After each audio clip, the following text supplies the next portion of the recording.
J'aimerais vraiment qu'on parle de l'Europe. Qu'est-ce que vous attendez de la prochaine campagne des européennes, de l'Europe, et notamment cette renégociation de la PAC qui est dans les tuyaux? Alexandre Cousin. C'est le sujet majeur. La PAC aujourd'hui, c'est... la politique agricole commune, on précise. La politique agricole commune, c'est la politique qui amène les moyens, qui définit la politique agricole européenne. Et c'est celle-ci qui oriente les décisions, les choix qui vont faire l'agriculture de demain.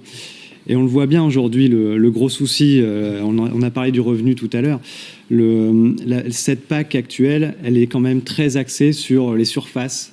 Et par exemple, le petit maraîcher bio qui cultive sur une surface qui est très relative et modeste, mais qui pourtant crée de l'emploi, crée de la valeur ajoutée, lui touche très très peu de la PAC. Alors qu'un très gros céréalier qui cultive sur plusieurs centaines d'hectares va toucher énormément, là où en plus il en a moins besoin sincèrement que le maraîcher. Donc aujourd'hui, cette PAC, elle est essentielle. Nous, les écologistes, on a toujours défendu la question du revenu paysan.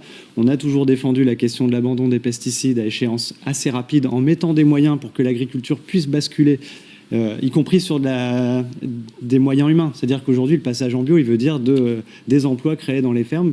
C'est des emplois qui sont parfois compliqués parce que c'est du désherbage. Et il y a beaucoup de vocations d'agriculteurs.